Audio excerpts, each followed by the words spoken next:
saying it. I think I had it here. Done there one time.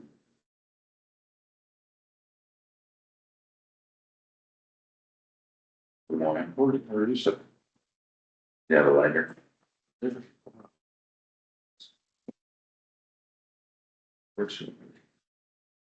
Think we're recording, it says it started. Very good. All right, good morning, everyone. We call to order the June 10th meeting of the Madison County Board of Commissioners. My name is Chris Wallace. If everybody would please introduce themselves. Tony Sinikas. Brennan Shea. Rob Slang, County Administrator. David Powell. Nick Atkins, prosecutor. John Swanee, your.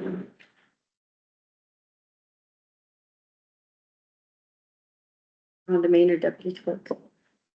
Thanks, everyone. Eric, we'll go ahead and start with you, sir. Well, good morning, everyone. You guys had a good weekend. I don't have any items of business for you this morning. Just bringing you a couple of things that happened in the county. I'm sure we've seen on the news. West Jeff area had a fatal crash there in the village. That situation, we helped out. His goal was there. Helping. I can print them. I just want to make a comment. So I went out and checked with Chief Smith, make sure that they didn't need anything because they actually had two officers go into the water. What I was aware of is right, helping save lives in this vehicle that ended up in the water. In the middle of that, Union County had a high speed stolen vehicle chase that came into the county while we were dealing with that. Our deputies responded to that quickly as well, along with highway patrol, because they were heading towards 42 and 70. We were able to get the vehicle stopped at the speedway, and of course they were not willing. They were combative and they had to use force to get him under arrest. And got there, no officers were hurt. And they got suspect in custody. They had a deployed taser, and I happened to look at one of the troopers, and I was looking at their pants, and like it was like dark. I'm like, why should that trooper not only was on the scene of where the car was, helped save those lives, and left, and was minutes later involved in a physical altercation. It's just kind of eye-opening the good work law enforcement in general in Madison County is doing. I just kind of want to bring that to your attention. Our guys are busy. They're doing their job and they're working hard, and they're doing good things. So kudos to them. Very good. Recognize some of the other agencies that were working. Other than that, I didn't have any items of business for your honorable board this morning. I didn't know if you guys had anything. Sheriff's Office. Don't believe so. Thank you, Sheriff. Thank you for that recognition. That's important. Oh, yes, we also, everybody should have received a copy of the last week's meeting minutes. Yeah. Move to approve the minutes, dispense with the reading. Second. The first and the second, any other discussion? None heard, roll call please. Mr. Fay, Yes. Dr. Zuniga, Yes. Mr. Wallace. Yes. Thank you. Barrington's? Well, I too wanted to share a law enforcement story. This morning, 9:30 over on municipal court, there was a preliminary hearing on a drug possession case that was handled by the Ohio State Highway Patrol interdiction team. It was quickly bust on 71, and the weight involved of the cocaine was just shy of 500 kilograms, nearly 1,000 pounds. It is the largest cocaine bust in the history of Ohio. And the hearings this morning, so as soon as we're done here, the municipal forward, but the sergeant that was involved with the traffic stop, he wouldn't want me to mention his name, but he was actually the interdiction officer for the United States last year. So he's doing work out there on the freeways. Absolutely. The other thing I wanted to share was, I know you're aware of the work that's going on in the prosecutor's basement with the mold and algae. We are closing the office Thursday and Friday. They're going to be in the office working then. They indicated that there'd be a lot of noise and perhaps smell as well from the work in the basement. We still have court, so some of the staff will be working over here in the courthouse or in municipal court, but not in the physical building of the prosecutor's office. Was there any updates on the front wall of that building? Prove it? I'll have to speak with Dan. It's on schedule. Yeah. I knew it was on the radar, but What's that? I knew it was on the radar. Yeah.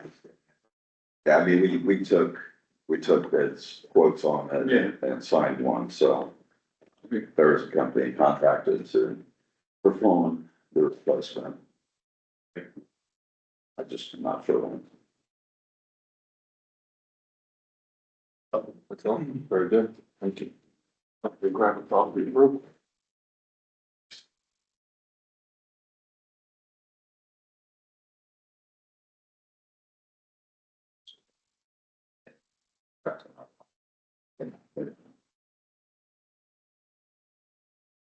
I knew it was something, I don't know, that's the second.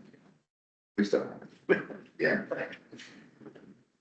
What's interesting about this case is that it was on the cap.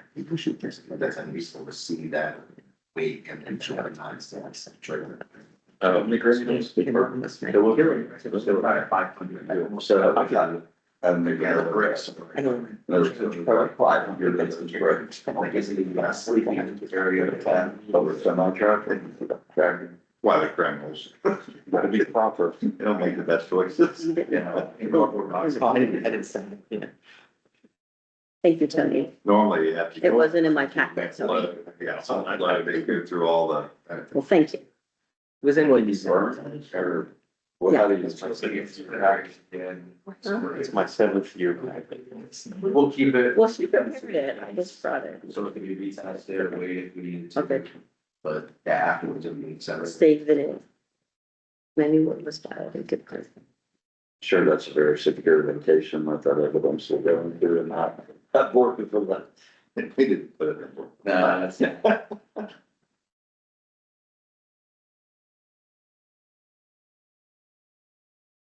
Double cages. Okay.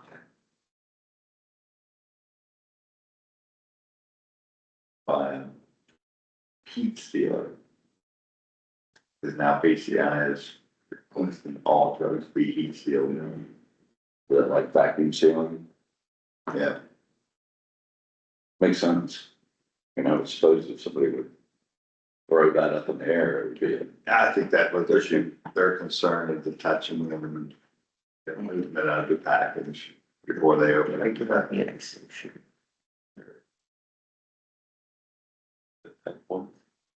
It's just right, it's not an accident. no. It's not. Oh, so it's a type 2. Standard rates. Yeah, they're just remember. So I think it gives us. How do you value it?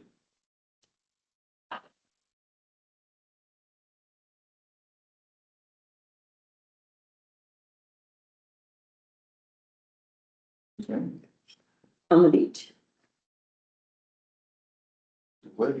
Cape Cod though. Cape Cods, so we have pulp on that, and it's a little. That doesn't sound. I don't know, sand is sand. Sharks and old water. I want some sand. It's pretty good, I mean. She's All the seafood there, That's great. One of the main, too. So it should be lovely. all the seafood, this would be the. Yeah. So. Lobster would be good. And it's again.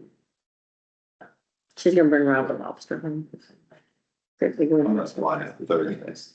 Maine, No, you can get out. where it's warm. Yeah, I mean, one of the real beach, the white saints, real waves. I'm sure they have waves. Yeah, but it's rocky growing. Is it? I don't know. It is, I've not been there, somewhere I've heard it go. I mean, I hear it's pretty good. I didn't desire to go north. So if they've used that. Yeah. In Union. then it's probably one thing.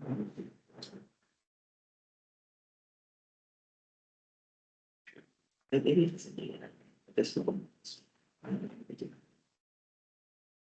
Maybe coffee helps put it up on these. Oh, no. Yeah, whoops. Mhm. Another way.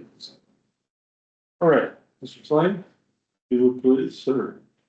Yes, I'm sorry, I forgot your first name, Adam? Yeah. Adam Kemp, right? Yes. From the Mental Health Recovery Board of Clark Green and Madison County concerning their renewal levy. I don't really have a whole lot to do with this. We just put them in underneath my, time slot. Just because I don't have a whole lot of information today. So with that said, I'll turn it over to you guys. Sure. If it's okay, I made this little flyer, pass out everyone about us. So my name's Anna Kemp, I work at the Mental Health Recovery Board in Clark Green in Madison County. I actually just started there about 3 years ago. I got the opportunity to go there. Prior to that, I was in law enforcement for 20 years out in Greene County. So some of these stories you tell kind of bring back memories and make me miss it a little bit, but not too much. Just a little. Just a little bit. I kind of made this up because 3 years ago, I didn't quite know what the Mental Health Recovery Board was, so I wanted to explain who we were and then a tad bit about our levy. So thank you for giving me the opportunity to take a few minutes to do that. So Mental Health Recovery Board, we're actually a governmental entity under Ohio Revised Code 340. We're tasked with planning, funding, and monitoring behavioral health services. So that's substance use disorder, mental health services in those 3 counties. But we are doing a lot of very cool things. I think the first thing I had on there with the planning part is utilizing that local tax levy money as partial match for a federal grant we got to embed some clinicians with the Madison County Sheriff's Office. So I've been working with the sheriff and Sergeant Gibson, who's amazing. I don't know if everybody's met him, but he's been great in doing requests for proposals for these services with the sheriff's office, selecting them and then making sure they fit into the community. What that looks like is helping people in crisis that the sheriff's office would normally be called on. And what we hope that does is reduces the amount of people that are taken to jail or the emergency room and actually are taken to maybe a appropriate level of care instead of kind of gumming up those processes. We also hope that in those crisis situations that require, sitting there for an hour or two, building rapport and figuring out what needs they need, instead of a deputy doing that, and calls holding or not being able to do some of the things we heard this morning, these clinicians that would fund would be able to do that. The deputy could clear and then, go on and go about their business. That's right. So the funding and monitoring, obviously we'll hear about the funding part. Part of what we use that funding for is the crisis intervention team course. So it's a 40-hour course for law enforcement.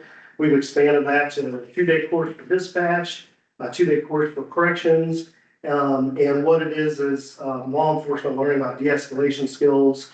We build in a lot of self-care.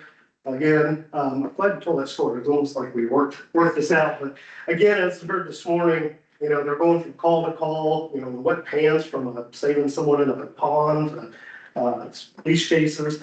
And one thing we want to do is make sure we're taking care of our first responders. So all that cumulative stress that they're having, again, we take care of them. And that doesn't affect their job performance or home life and that sort of thing.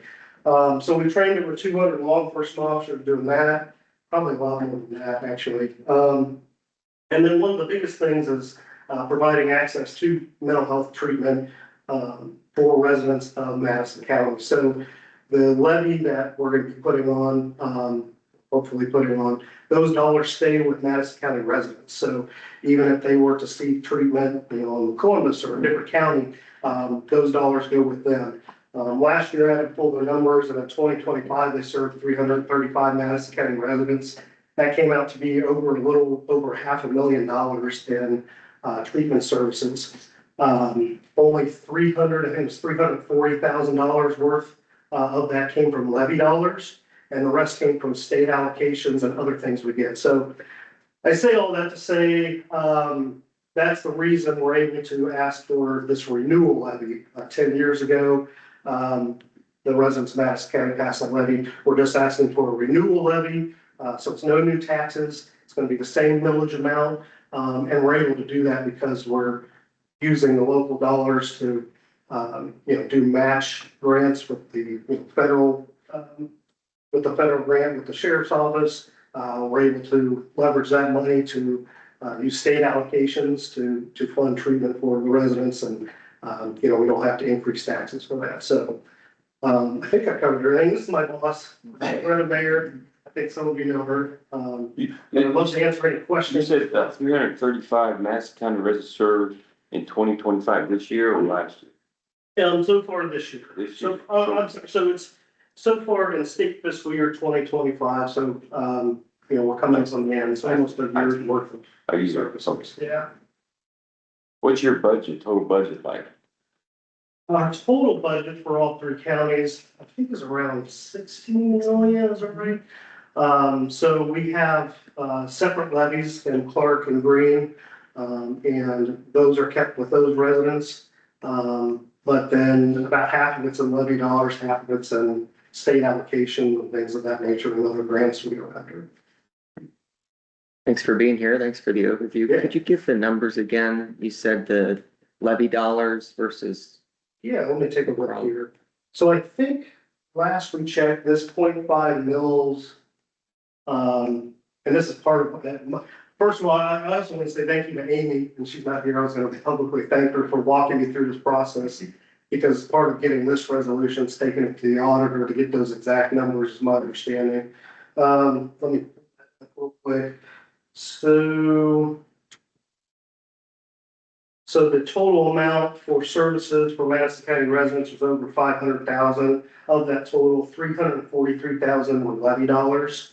I believe this 0.5 mil levy, generates about 450,000 is where we're sitting at right now, for a year. so 500-ish, you said were total services in Madison County. That's total, yes, yeah, for people. And 4 something was the total levy dollars generated. Yes, yes, And 343 were the levy dollars spent in Madison County. correct. So some of the money goes elsewhere. So part of the money, like our operating budget, such as salaries for the board and their copier and things like that, are split per capita across the three counties. So since we're in Ohio Revised Code or special taxing district, we don't really fall under like county government or state. We utilize those levy dollars and then split it with a percentage per capita. So, like my salary or the cost of the paper and that sort of thing goes in there. In addition to services, we also fund a lot of different things. We fund there's a youth prevention person, Karen Loves, who is actually housed with public health. So they do youth prevention type work. And we also are part of the Family and Children First Council, the FCFC, we're statutorily required. I think she has to sit on that board. The superintendent of the largest school in the county has to sit on that board. So we're in a pool funding agreement with Family and Children First Council. Some of the dollars go there as well. Go ahead. Sex crisis services, which is one of our strategic goals that we've invested in the last several years. We're looking at ways to sustain the grants that start up different kinds of programs. So some other new services that are coming in with state dollars would be a mobile crisis response for youth.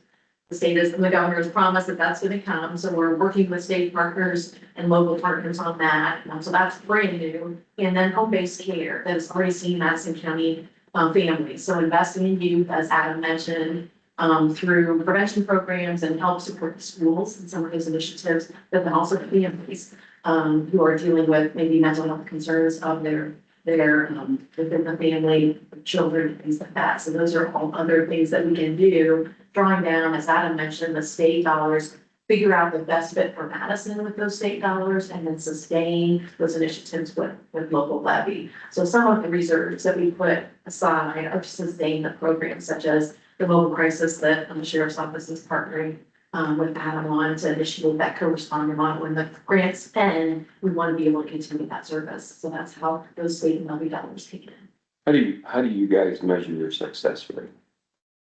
That's a great question. I would say, following some of the roadmap to the ideal crisis system, so the co-responder model, and Adam can chime in on some of the specific deliverables that we want to see with regard to the program. So with home-based care, same thing. It's called intensive home-based treatment. So there are fidelity measures that when the clinicians see the families 5 times a week, they're responding to crisis calls within a certain period of time and the family and so on. Same with prevention. When we do evidence-based prevention programs and support youth, teachers to be more effective and present with young people that are dealing with mental health concerns or try and stave off some of those concerns through prevention, we expect to see different things. So reduction in symptoms, better relationships, more positive interactions. Are your numbers going down? We're seeing demands for service going up. So it's going up. Yeah, demands are going up and I I guess my question is, what's causing that? Because I knew that was the answer. Yeah, I would say post-COVID, I would say a lot of kids being out of school for a period of time, maybe being separate from family and from friends and those kinds of things. So figuring out how can kids get along with others? And I would say screen time is the other really detrimental thing that we're seeing, more games, more time with screens rather than other kids and other individuals. So we hear that from parents. I know we hear that in the COVID thing, we hear it over and over and over. But in my little circle of life, okay, which my kids went through COVID, their friends went through COVID. You're not seeing it. I'm not seeing it. There's still good functional kids that have jobs that go out and party with their buddies and have a good time, you know, I just don't see it in my circle. I'm not saying it's not happening. So what was different here compared, or my little circle than the rest of the county? Go ahead, please. I would say part of it's stigma also, the stigma around mental health and seeking treatment for different things is lessening. So that might play a role in the increase of people seeking services, which people 10 years ago might not have. Now more people want it. So maybe it's not more prevalent, but it's, people are seeking that treatment more. That's the one thing I thought about.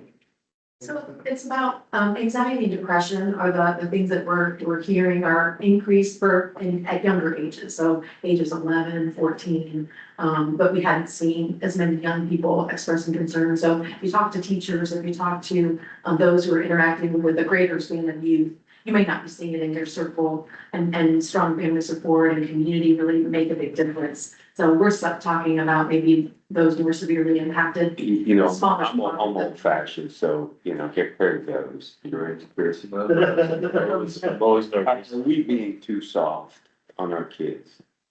We're telling them that that we think they have an issue when in fact they don't. They just need a little, get them going.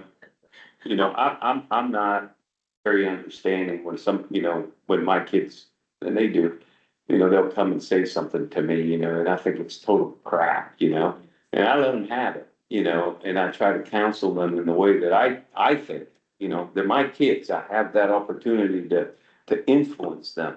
And I'm wondering if people don't do that anymore and they, or they just don't want to do it anymore. So, they seek services that, maybe that could be handled at home.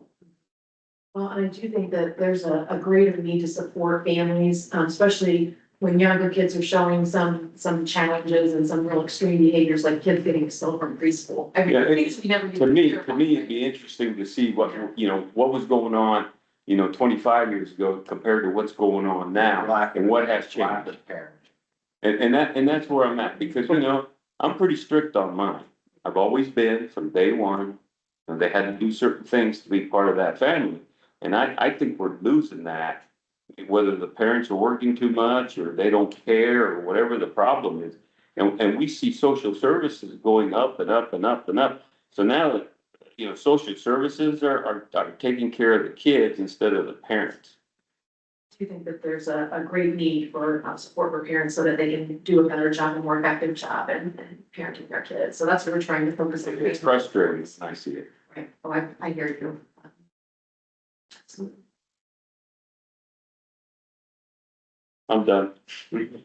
I want to real quick, you asked the question, is the dollars going elsewhere? Madison County levy dollars stay in Madison County or with Madison County residents if they go somewhere. So I don't know if I answered the question clearly enough. But Well, the dollars that you attributed to direct services, my takeaway is the other dollars above that would be sort of for shared services. Is that fair to say, salaries and? Some of it, yeah, certain shared administration, also those are, what's not in that direct service line would be like the pooled funding required to be a part of for the FCFC that's in Madison County, and those sort of things. So maybe not direct with the person, but yes. The other one is NAMI, the National Alliance on Mental Illness, so they support families and bring family programs for those that have loved ones with mental illness, so NAMI supports Madison County as well, and with our guidance, they're gonna be providing more direct service in Madison County. They've picked up Madison residents to bring to a center, it's in Springfield, but we're looking at ways to reach more Madison people locally this next year. It's called NAMI, what is that? NAMI, the National Alliance on Mental Illness, so it's an affiliate of it's a national program, and then there's a state, NAMI Ohio, and then we have an affiliate that's a local that we fund with these dollars to support Madison residents. So that's funded through you as well? Yes, yes, it is. Just out of curiosity, do Green and Clark have levies that are, They do, 2 levies in Clark and 1 levy in Green, they're all different millage amounts. Madison is the smallest with half a mil, but we understand population wise, it's less population than the average counties. thank you. Great question. Pretty good. Any other questions? Thank you for your time. We appreciate you both coming in today. Thank you. Next thing on my list is I will ask for an executive session for conference with our attorney, Mr. Prosecutor, Mr. Atkins. Move to go into executive session, G3 section of 121.22 of the revised code. Second, Excellent, excellent. Thank you. Thank you. Appreciate your time. Good seeing you, sir. Thank you. We have a first and a second. Any other discussion? None heard? Roll call, please. Mr. Schmidt, yes. Dr. Zanikis, Yes. Mr. Wallace. Yes.